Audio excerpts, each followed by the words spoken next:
keep it live, cause I thrive. I might just blow your mind tonight. I'm so hyped, but it's no hype. From this height, it's direct hits on sight.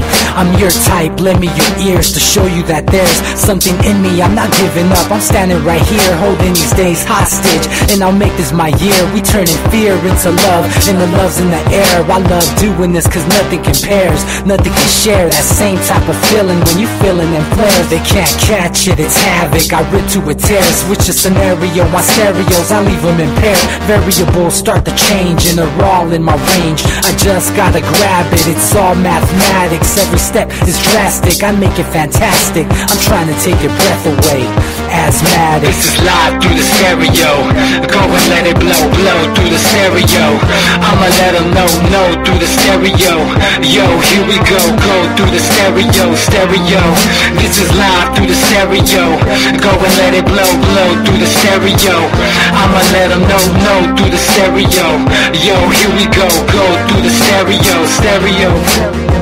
Yeah, just nod your head with it. So explicit and vivid. Every image is intricate, intimate. I put my all into it. No scrimmage and no rules. I'm a pro tool. Hear my heartbeat, beat into the vocals. I'm so loco, lost my mind, oh no. It's Ponderoso, dope, so no overdose, cause it's dope, yo. Man, this is house grown, mixed with some milestones. So I let the style flow down like the Dow Jones. Bringing it with some foul tones, letting the crowd know we getting loud, so it's eardrum rudiments. Yeah, we bring it rude again. Move, little hooligan. Music for tuning in, full time to the 10. I'm on my clock like I told you. I'm doing this for dreams we pursuing. Hey everybody, welcome back to the Anti-Media Radio, once again with your host Nick Burnaby here on UCY.TV. Thank you guys for tuning in, and everybody that's actually listening tonight. I know it's going to be pretty thin because it's the new year, but thank you guys for listening to us tonight on New Year's Eve, because it's pretty awesome that you're taking the time to do that. I'm not going to be joined by DB tonight. He's doing his thing in his new home in Minnesota, and he's doing his New Year's thing. He may call in, you never know. But I am joined here in the studio with our newest team member, Jaime Lopez. How you doing tonight, man? Hey, what's up, man? Pretty good, man. New year. Yep. I'm pretty excited about it. Brand new year coming in. I'm sure there's all kinds of crazy things that went on in 2014 that we can talk about. So anyone out there listening tonight, feel free to call in. We're taking calls. We've got a basically unscripted show tonight. We're just going to talk about whatever comes up, I guess you could say. So let's try to keep it relevant. But anybody that wants to call in, feel free. The number is 718-717-8296. Once again, it's 718-717-8296. We are taking callers tonight, so call in. We can talk. You get to meet me. Yeah, call in. Ask Jaime anything you want to know. Jaime is going to be like my right-hand man, more or less, and we're going to be working a lot together. And, for us, this has been a crazy... It's been a crazy year. It's been a year of a lot of growth, my friend. A lot of growth. It's exciting. Usually... I'm not excited about the next year, or I want things to be better. This year, I think, was so good that I just want my next year to be as good, or just keep getting better, as gradual as it has. There's all these obstacles you always get, and overcoming them is pretty legit, So I'm ready for the next year, man. I have a lot of goals. I have a lot of things, projects, and like I said, working with you, we're probably going to get the ball rolling on a few other ideas. Pretty exciting things. Hopefully you guys are all... we can bring them into a different world, So before we go on into this news stuff, I do have a few news items that I want to get to eventually tonight. I guess we can talk about what it is we plan on doing going forward, with the anti-media, and what it is that we're going to try to, morph this, organization/movement into. What it is that, some of these new ideas, and you and me have been talking about, setting up some video stuff and doing videos daily. We're building a studio up here, a video studio right above the studio where we're at right now. We're setting up a video studio to get the ball rolling on that. So what are some ideas you think? What do you want to throw out there? What can the people listening look forward to in the coming year? Well, what is it? That's actually the fun part about this. What we're doing is we're trying to reach many audiences. I think right now you were working on a people of readers, but not everybody's a reader, and they still want to make a change. So how do we approach them?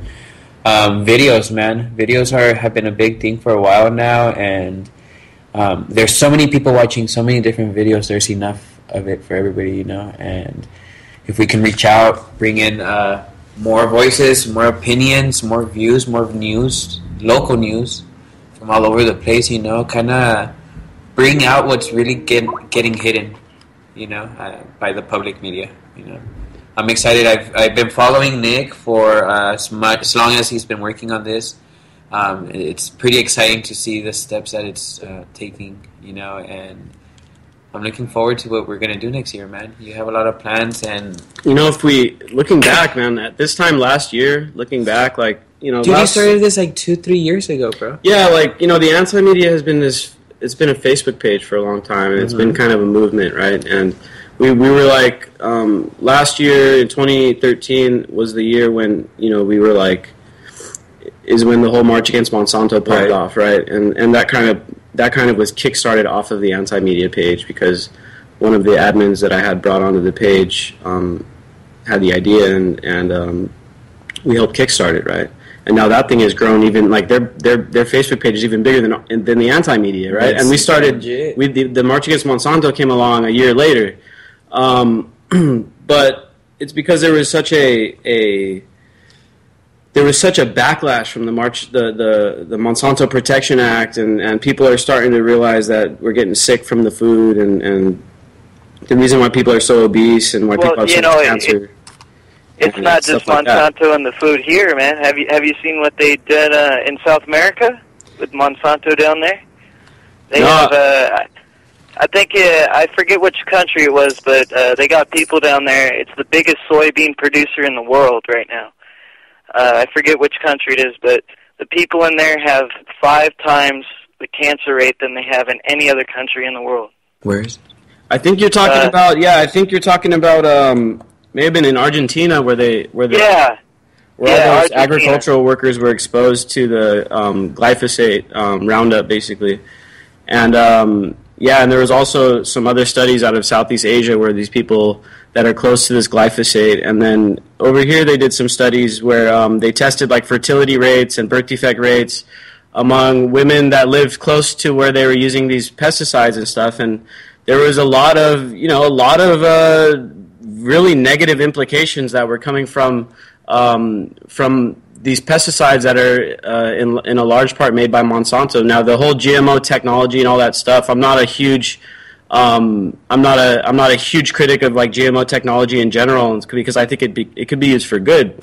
Unfortunately, the way that they're using it right now, like, is for just mass profits, and it's doing a lot of damage to a lot of people's health. Well, what it is the whole reason why they're doing it is because we have too many people in the world right now, and we need food. You know what I mean? And I don't agree with GMOs right now, but it's a way that we can get food to the masses, and it's a way we're putting food on our table, and I'm not arguing with that, but it's not the right way to do it. I mean, look at Argentina. They got people down there with cancer rates 5 times higher than the rest of the world. We're destroying their countries right now, but yet we're putting food on our tables here in the United States. Right. I mean, what kind of bullshit is that? Where are you from? Where do you live? California, SoCal. Yeah. Okay, cool. So we're in the same hood. Yeah, he's 760. He's probably in San Diego like us. Yeah. So at least nearby. 760. I'm up here in the high desert. Oh, I see. You get any snow last night? Yeah, we got a couple flakes, but it didn't stick. Oh, okay. Yeah, what's crazy, man, is that I've lived down in San Diego and Chula Vista like my whole life, and I've never seen snow. Now, it didn't snow right here where I'm at because we're like real close to the bay, but in the mountains that are on the east, that border us on the east, that are actually part of our town, there was like a little bit of snow on there, man, and I haven't seen that ever, and I've been living here in Chula Vista for like 28 years, basically, so, I mean, we're getting some pretty awesome weather, and we need it too because we're in this huge drought. Yeah, we are. And that's another thing that these GMO guys claim to do is make these drought-resistant plants. And if that's the case, if they can genuinely make drought-resistant plants that aren't harming anything in the ecosystem, then I'm okay with that. You know what I mean? Well, but if they're making these pesticide-resistant plants like Roundup-Ready corn, Roundup-Ready soybeans, stuff like that, this is the stuff that they're using in all these third-world countries, growing it like in mass, these soybeans. And that is the stuff that saturates the the environment with pesticides, man. And that's that kind of GMO stuff we need to oppose. You know, and Monsanto is one of the big companies that has been jamming that stuff down and using. One of the other things why people have such a beef with Monsanto is because they're so damn corrupt. Right. They have so many lobbyists. They have so many former employees, former lawyers in high places. Clarence Thomas at the Supreme Court. They got the guy at the FDA, Michael Taylor. I mean, that's one of the reasons why people are so, you know, adamant about going after Monsanto, and I think that's why that movement really took off, you know. And so last year, like, we didn't even really have a website. Like, our big accomplishment last year as the anti-media was helping to kickstart that whole March Against Monsanto thing. Now, as of this year, man, we just started really on the website, like, really, like, working it because it was a long process of getting a good website. It took a lot of time and effort and money. And, you know, you run into a bunch of speed bumps with different developers and stuff making the website. It took us, you know, the anti-media has been in existence for almost 3 years. But it took us until this year in 2014 to really get the website together. And so it went from just me and like a few volunteer admins that we had on the page for a long time. And almost all of them are still with us, man. And these guys are what make the page so great. They make all these crazy content, these crazy memes. Well, these awesome, you know, like, I just have to say, man, that you guys are doing a good thing, man. We need more websites like this. Thank you, man. I appreciate it. Hey, what's your name? Guys, and my name's Nick. Nick. Well, we have another Nick. Hey, first caller, what's your name, man? We have another caller from 440. How's it going? What do you want to talk about? Oh, I was calling just to listen. I'm sorry. I didn't know I was live. Oh, we are, dude. On Facebook. You can listen. We're good. You could feel free to chime in, man. We're just taking calls tonight. We got a pretty unscripted show, so we're just trying to, you know, talk about some stuff. That's awesome. This stuff drives me nuts too. There's nobody really in my life that believes all this crap I tell them, and you know, even if you show them, it's like, yeah, okay, whatever. I ain't got time for that. That's the problem. I do see that. You know, I notice a lot of people are like just. Well, see, the thing is that what. The population is kind of like fixed to go through this system, you know, and there's a lot of us they're all fixed to think a certain way. That's right, why. Exactly, you know, and so a lot of us all grow up in a system where we think a certain way, and that's how we're supposed to think. Right, and so we're fighting that, you know. Us already getting in this movement, with just even being here, it's already a start, man. Yeah, it's you know, I was watching Brave New World the other day. I've never read the book, but I watched the old Brave New World thing from the 70s or whatever. It was like 3 hours long.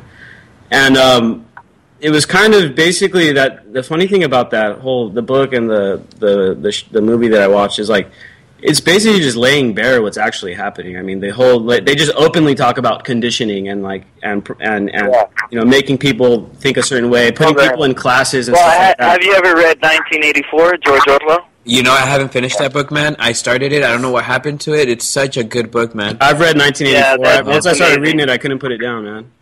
Yeah, I'm not sure about how factual this is, but I did read something about why TV was originally called programming in the first place, and it kind of like whoa, you know, like programming. People don't realize what the word actually means nowadays. It kind of gets diluted and. Programming, you know, they're showing you what they want you to watch. Exactly. That's the English language. Right. It had something to do with the First World War because nobody had a visual of what was going on over there. And so they put the first actual TV program, they said was something about the war, so the parents and families could get a visual of what's going on. It calmed people down. Some story. Hey, you guys mind if I put you on Facebook, get some more callers maybe? Maybe. Yeah, for sure, man. We encourage everybody to share us out on Facebook and anywhere they can. You know, we can definitely start a roundtable right here.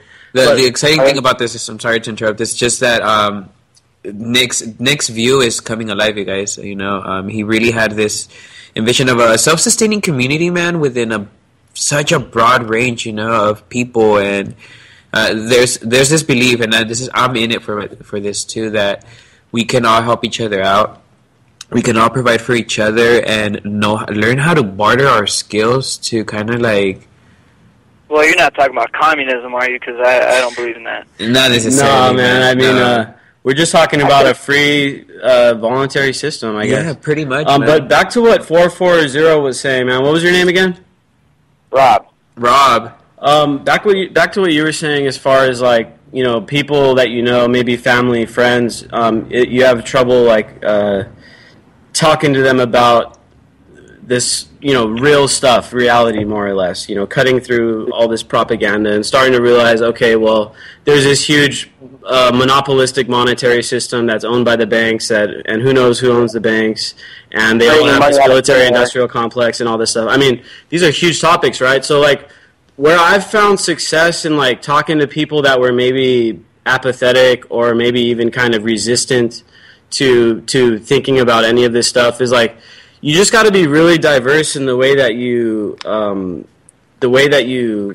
you know, talk to these people, man. And there's always a way of kind of attaching something that's personal to them back to the idea of freedom. You know what I mean? And that's kind of the best way to go. And you just make like these small little strings of freedom to people that you connected to things maybe they care about. Maybe it's an old guy that has chickens and the city is giving him a hard time because they don't want him to have chickens or whatever, and his chickens are too loud. And like, or like that whole oil thing, you know, with the oil pipe going through from Canada to the Mexico. There's people in Montana fighting right now, you know, and they're fighting the government right now, trying to get that, because the government's trying to take their lands away to build these pipelines right through their farm. The Canadian pipeline, oil pipeline. You know what I find that's ridiculous. The most I get people listen to me when they listen to me actually is when I start talking about digital money, where the banks borrow money from the Fed and they loan it to you in digital form. Well, they get it in digital form. They loan you some, and they get the physical money back from you. And I explain the whole process. Because it's money that doesn't even exist. Yes, exactly. That's when people go, wait a minute, start over. Then they start getting like, whoa, wait, start over. Now I get what you're saying. Start over and start detailing this because that makes sense. That's why I like break the ice with certain people, because money is what matters. They keep you just broke enough. Certain people just broke enough to get by. Because if everybody had money and everybody had enough money, who would work? Nobody. You know, unless you work for yourself. You know, nobody would work if we had enough money to buy what we needed to, because you throw the whole system off, and the people that are in charge of the money systems would be broke even though they're still billionaires. It's just ridiculous. Well, you know, it's all a part of us just working for them. You know, they're the ones that have enough money to build the corporation, and then they have people working under them that are hiring us. See, and because they own the corporation, they can do whatever they want to the workers that work for them. Yeah. You know, there are no unions anymore. There's hardly any unions in this country anymore, which is terrible. One thing about unions too, man. Unions used to be like really effective back in the early, turn of the century and stuff like that. And it would still be effective today. Yeah, they were effective. I mean, they were pretty effective up until most of the manufacturing started shifting to China, right?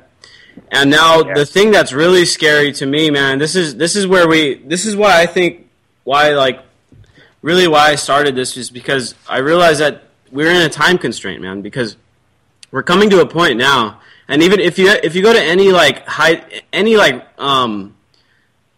big manufacturing plant in the U.S. that's like up to date, you'll notice that like nearly all of it's already automated, right? It's all either machines, computers. Yeah, I used to work at a before I started my my old used appliance business. Before I started the Anti-Media, I worked at this print shop, and we printed like these books for like insurance companies and medical books and all this boring crap.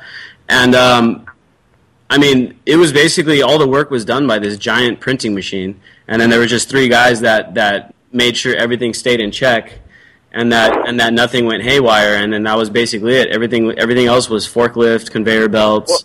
Well, I mean, look at where all our labor is today, man. It's all overseas. You know, there's a reason for that. Yeah, and so the point, what I was trying to get to real quick here is that sooner or later, man, there's going to be basically no manual labor left for people to have, and so then therefore the worker, the union, the working class, the blue collar American is going to be almost powerless as soon as all these machines take over all the work. We won't even have to have stuff imported anymore because you have it done by all these robots. It's almost free, you know. So this is when we get to that point, and then you got a bunch of working class people that have a bunch of mortgages and a bunch of cars and a bunch of stuff that they're going to not be able to pay for. We're gonna face this reality where it's going to be, well, either everybody is going to be supported by the government, and then we're gonna be a completely foregone society when it comes to freedoms and basic limitations on government and stuff like that. I mean, if we don't take steps in the coming, like, I would say 15 years, to kind of get the ownership of all this capital back into the hands of the working class, then we're going to have a situation where it's every single person pretty much is going to be reliant on the government, and then the government is going to have completely free reign.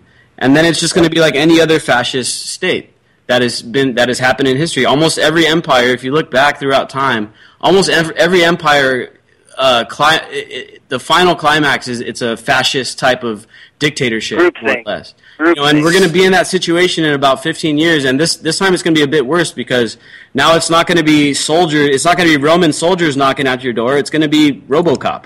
It's going to be drones, and it's going to be stuff like that in the coming 15 years. I mean, dude, there's not going to be any more physical cops. There's not going to be hardly any more physical soldiers. This whole thing about no troops on the ground, dude. Well, I don't agree with that. Building up to this whole idea that the future wars, there aren't going to be troops. They're just going to have drone armies. And I don't know. It's like in Star Wars, man, when they have those, not the clone armies, but the, what are those guys? I only think that would work if there aren't enough people to actually work for the police or work for the military or something like that. I mean, how are you going to have RoboCops? What are the people that are working as cops now going to do?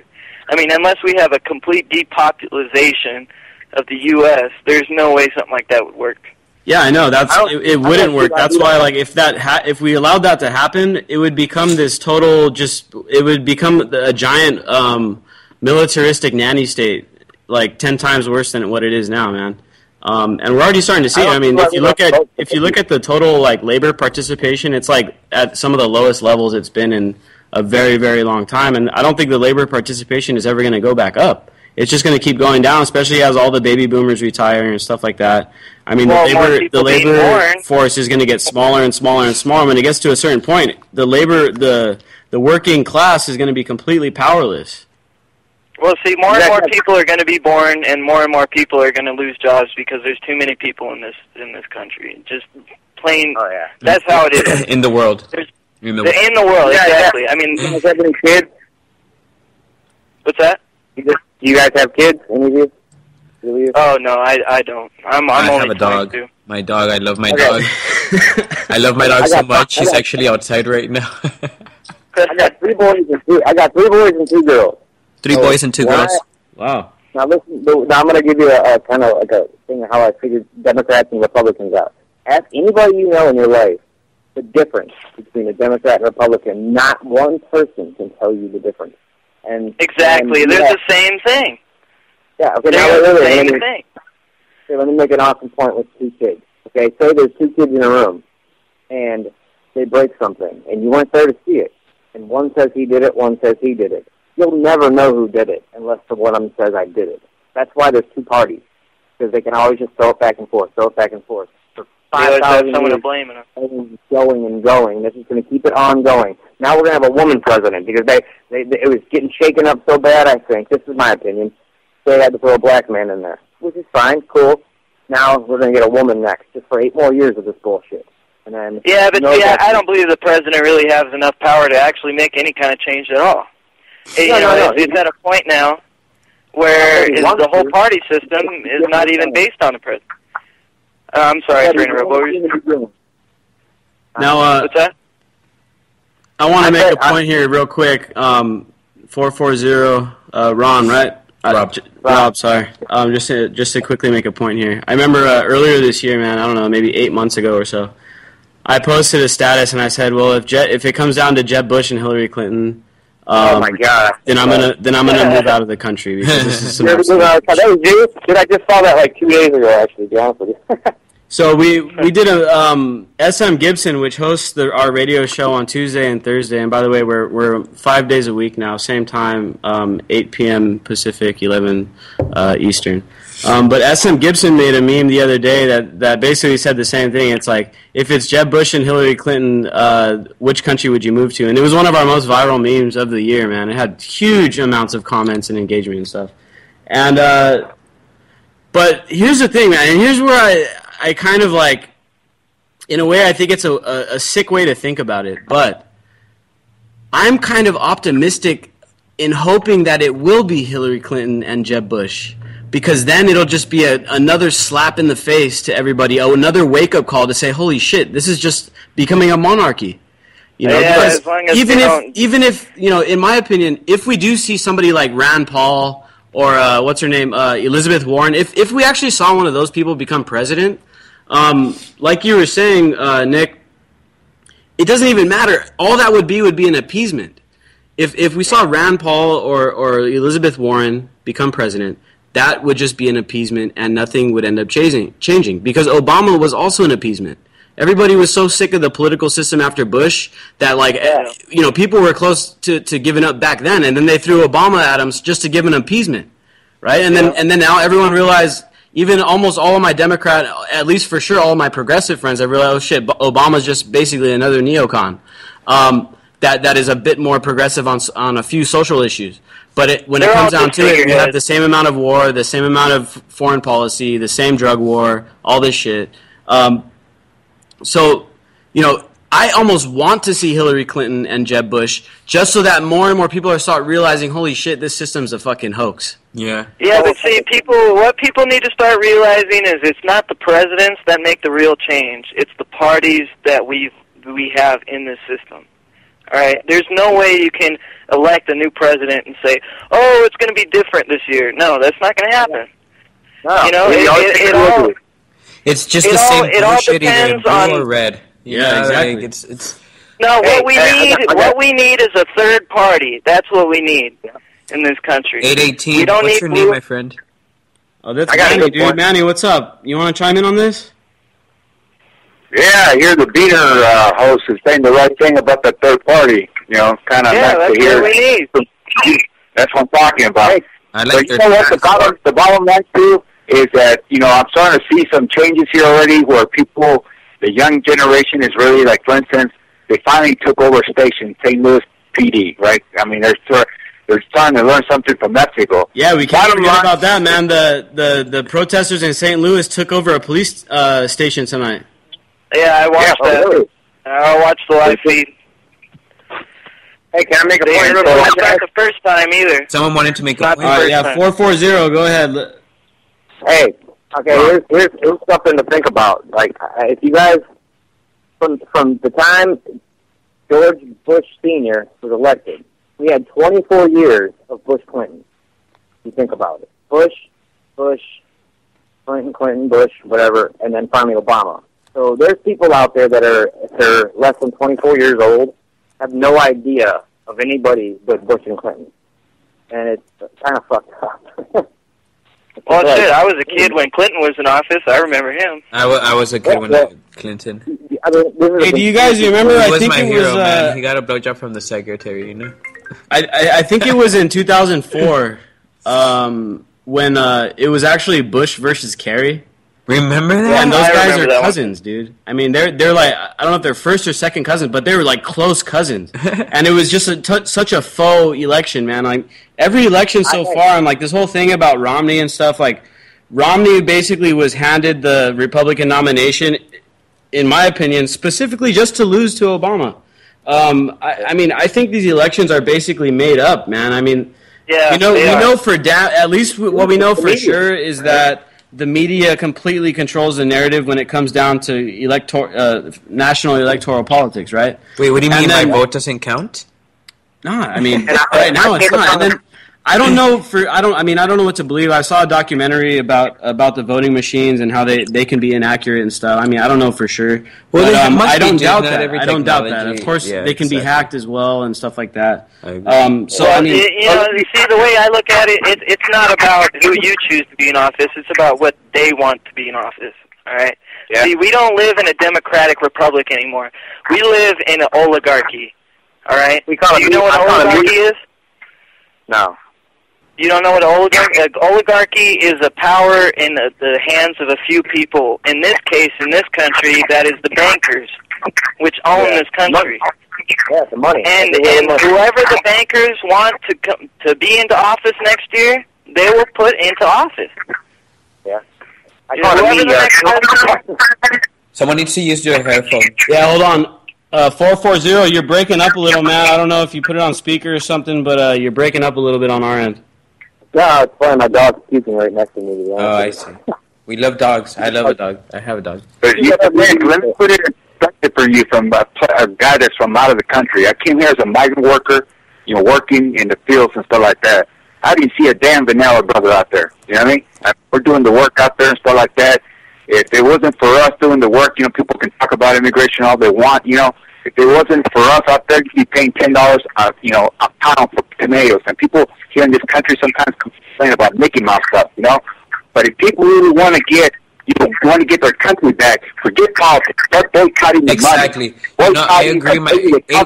And take over grassroots all the way. That's what we have to do. You can't have lazy people here. Exactly. People like us, we come from other countries, we come to work. People down here, they want everything free. It's not going to work, bro. So you got to go and get it, Manny. Well, the problem is people that live in this country, that are born in this country, feel entitled.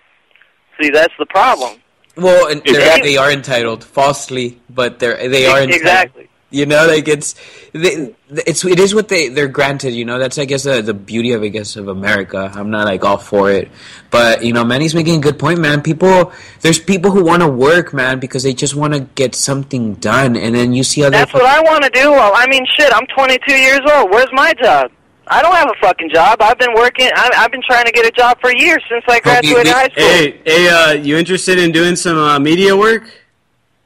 Shit, I wouldn't mind. Shit, I got a computer. Because, hey, man, a lot of these industries are suffering right now, but I'm proud to say, dude, the anti-media is, we're on an uphill, man. We're growing right now, man. Our website didn't really kick off until early this year, maybe in April, May, when we really started. Truth be told, there's been variants, versions. Yeah, we've had a few versions of the website. Like I said, we've had trouble getting the versions right and stuff like that. But, we started off earlier this year, but now we already have 15 people, dude. 15 people working with the organization, and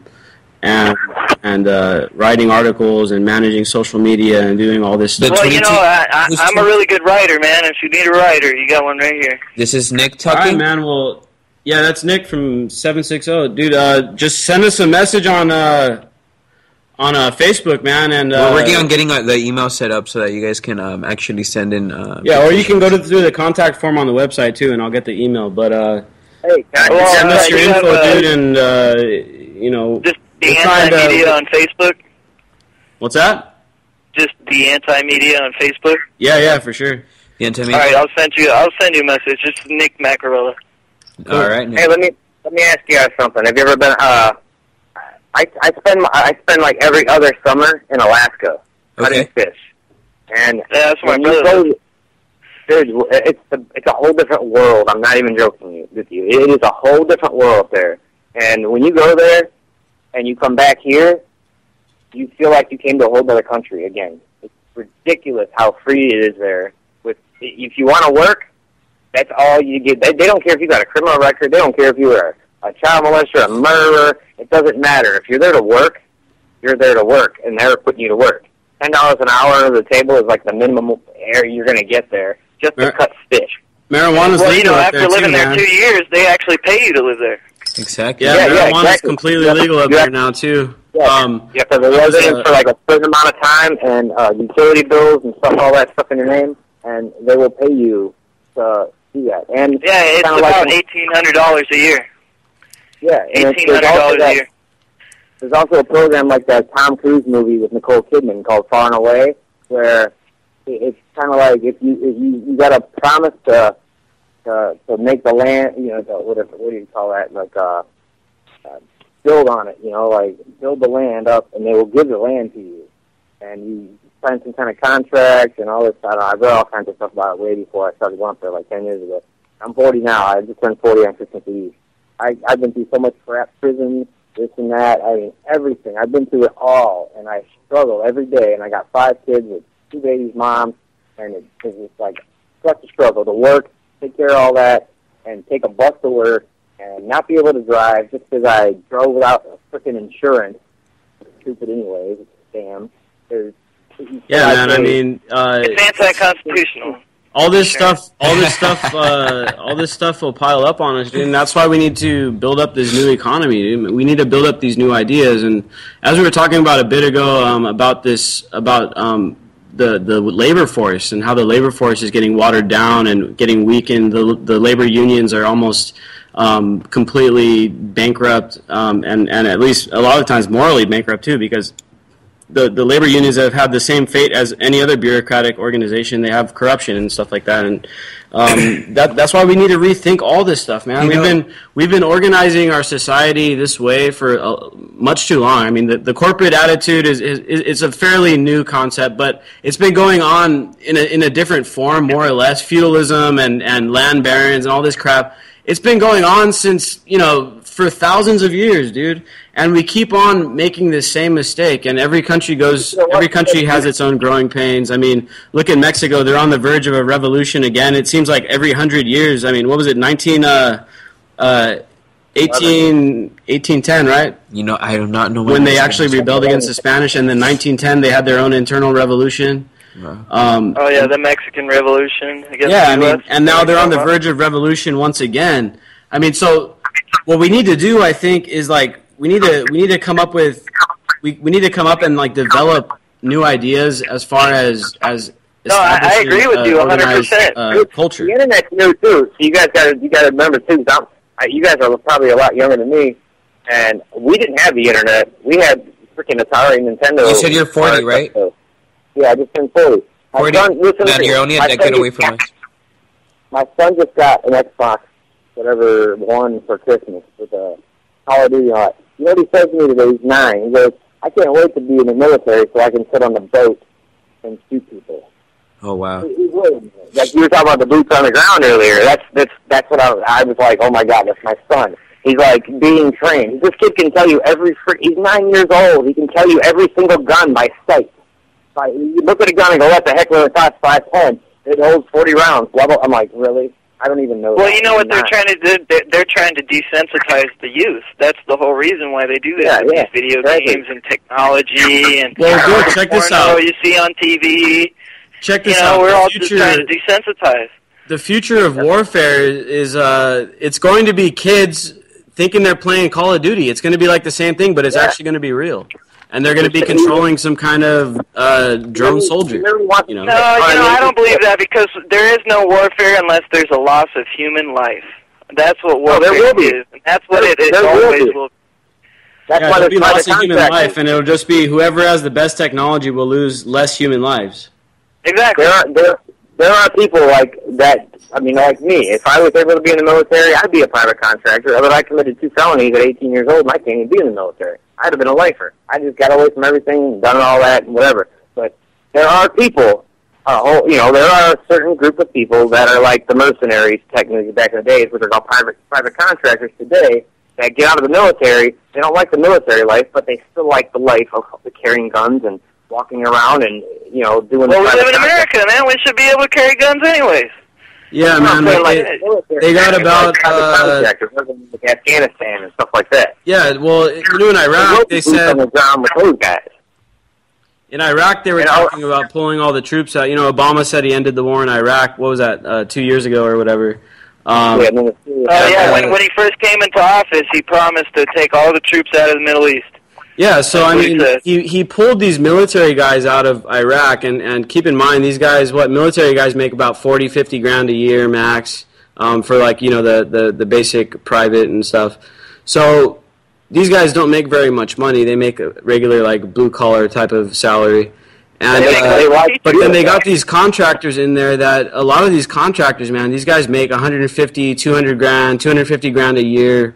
And now the last time we tried to tally up the amount of contractors in Iraq, and this is just as ISIS started coming becoming a big news story. We tried to tally up the amount of contractors that were left in Iraq, and we came up to about 8,000 contractors. We're still in Iraq. And these guys are getting paid hundreds of thousands of dollars. So, I mean, they say that the troops got pulled out, but they didn't pull the troops out, actually, because they got all these government-funded contractors in there. And they're making just as much money. We're spending a lot of money over there still. Yeah, exactly. We're never going to leave. We're there for good. Yeah, have you ever heard of, what's the word? Colonization? Colonization. That's exactly what we're doing there in the Middle East, is we're colonizing them. Their government that they have over there in Iraq right now is a fucking puppet government that we put in place. Yep. We do have a new caller on the line from 757 area code. How's it going? You're on the Anti-Media Radio. How's everybody doing it tonight?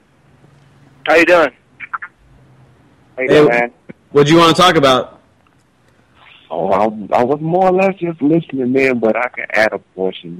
My whole portion is that the United States is over there. Their whole aim is to tear down the infrastructure so they can rebuild it and put that whole Middle East in debt, along with that puppet government, so they can stay there forever. That's my own. Exactly. That's exactly what they're doing. Yeah, I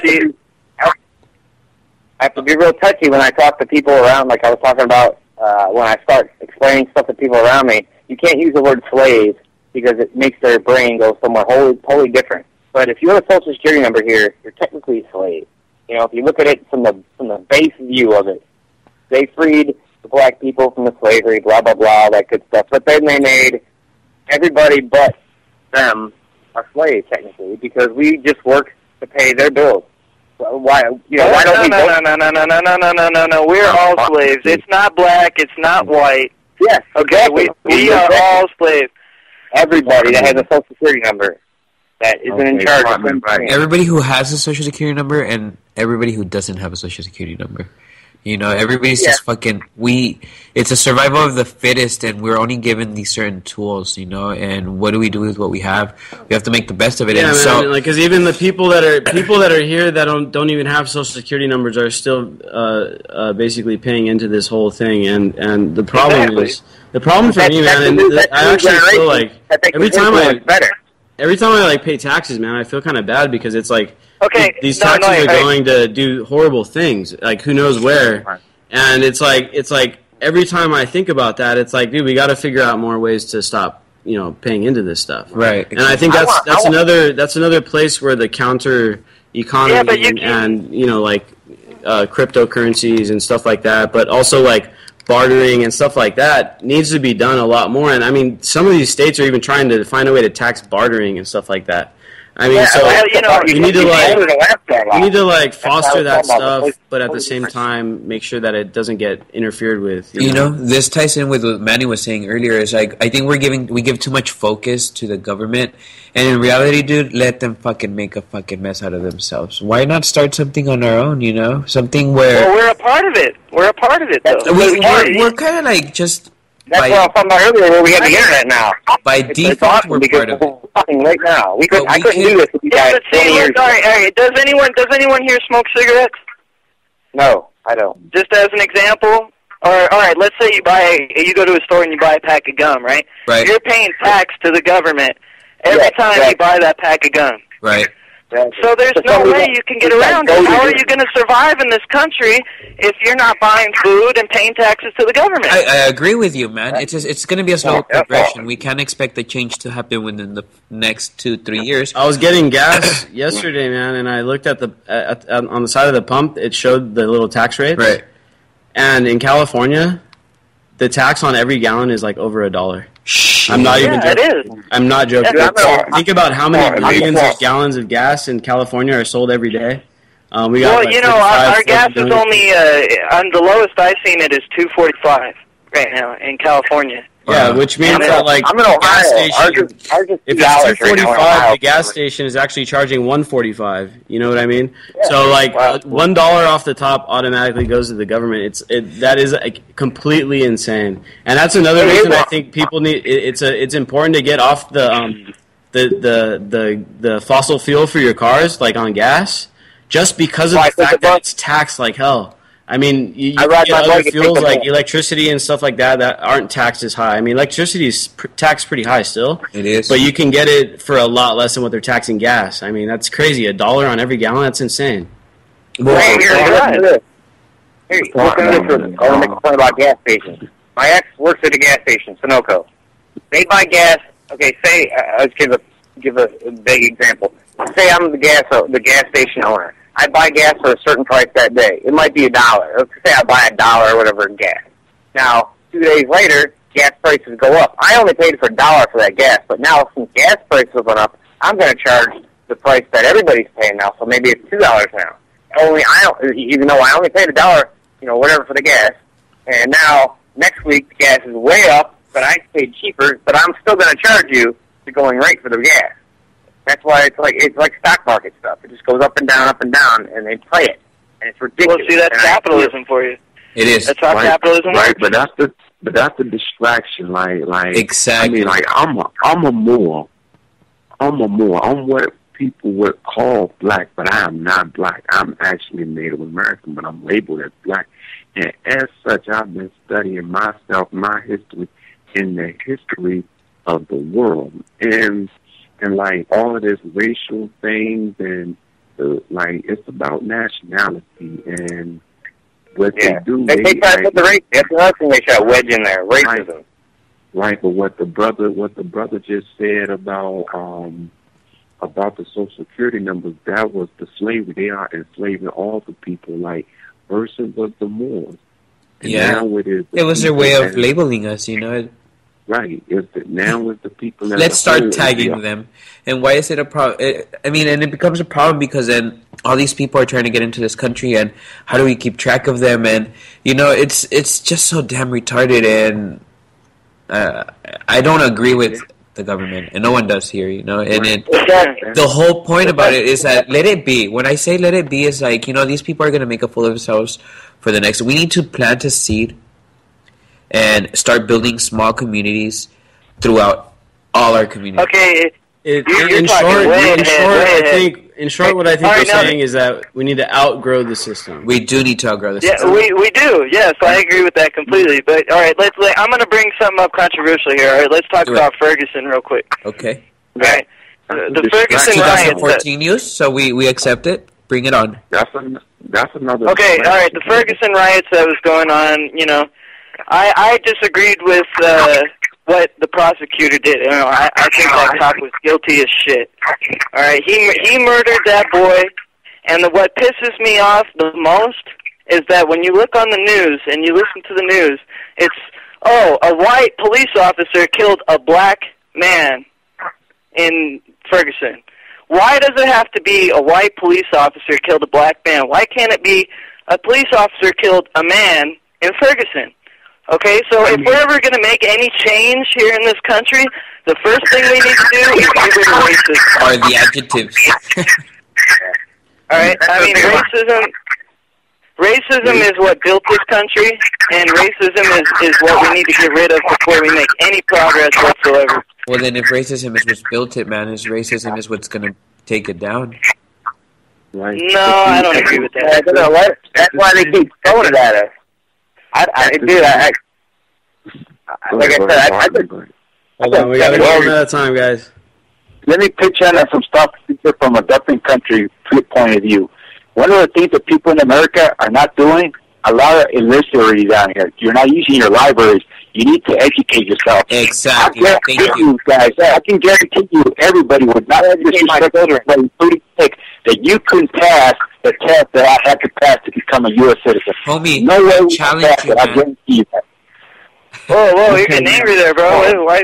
All right, well, pardon me. Let me say this about being a U.S. citizen. Now, do you know that the Republic government was already usurped before 1933 in the United States. In the United States Code, that the United States is not the organic United States government, and it is a corporation. So when you are saying you are a U.S. citizen, that's part of the slavery. It's just under a new name. Yeah, I agree with that. I agree with that. I can agree with that. I just can't stand that. Our founding fathers put laws into place and Constitution, all that. It's all null and void right now. It's just whatever they want to do now. It's not. I mean, they want it to be null and void. No. Yes, right, they do. The Constitution is the supreme law of the land. Only exactly. That we the people are not enforcing, because when the Constitution was formulated, it was like the joining of two different nations, which was the 13 colonies, and then you had the Moors. The Moors. It was two different people that came in together and agreed to maintain the land, but then it was usurped by slavery. Now, this is not to go into the racial area, but even though that plays a part, but that's the past, that's history. But what they did, once they enslaved the Moors, they came back and enslaved the people. And now it is the people that's functioning as government that is enslaving everybody, and they're doing it, and they did it through trickery and like not teaching us the true history. But that's where it comes on us, the people, to learn. Because when we start to say we are U.S. citizens and all of that, and when we look and see that the U.S. citizens, the United States is an incorporated corporation that is incorporated in Delaware, how can you be a citizen of a corporation? That's just like McDonald's owning people. It doesn't do. It just can't be. So what we have to do, not about race and not about nothing else, it should be about nationality and learning the laws, not the statutes, because the statutes now are private codes. They are not laws right now, because the United States is a corporation. The only law is the Constitution. So yeah, man. I think the Constitution was like originally, man. They probably, at least they sold it as a idea that was going to constrain the government. You know, because it was really that was the point. Because it was founded on the idea of like rebelling against the British Empire and all that stuff. But it seems like now the Constitution only plays a role of like constraining people, and then the government basically gets to do whatever the hell it wants.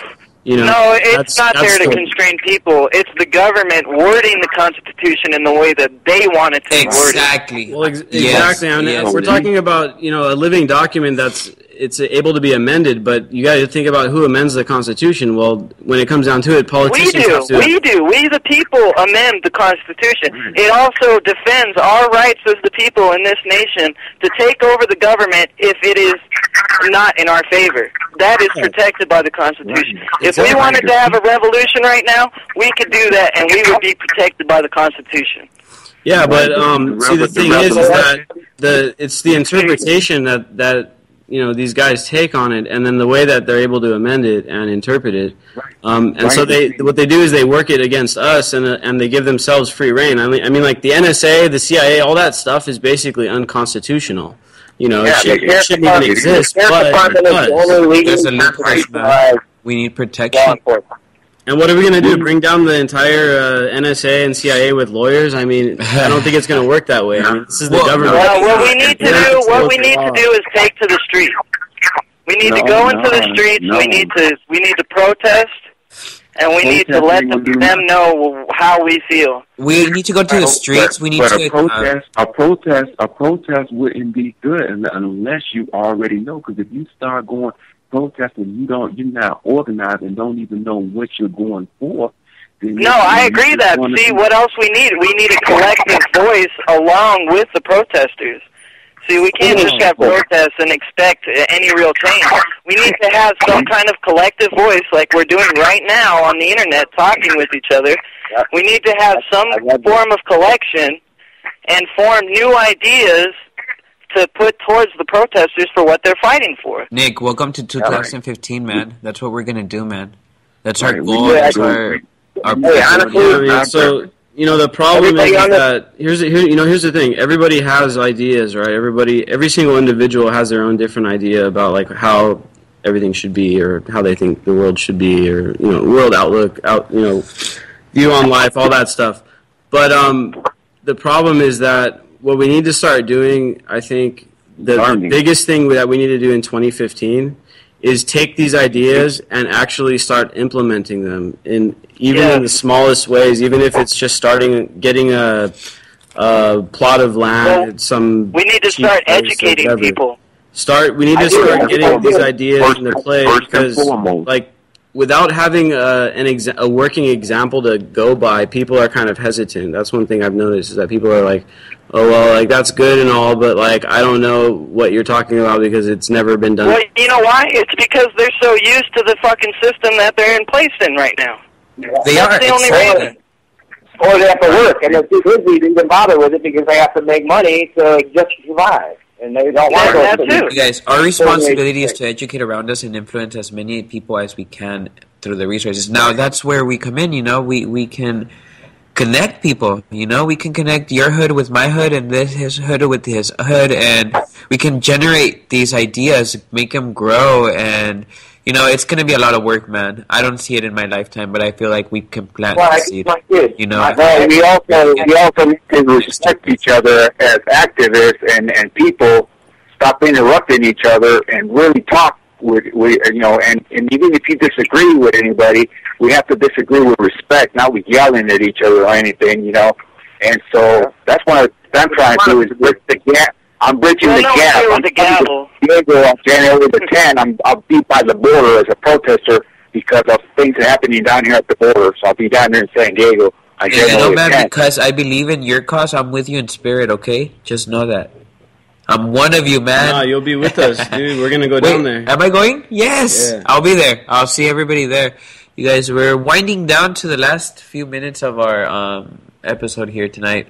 It was really nice to get to meet you guys. I think maybe we can shoot out our ideas for our New Year's resolution. Close out with a really nice one. Let's see. Nick, what's yours?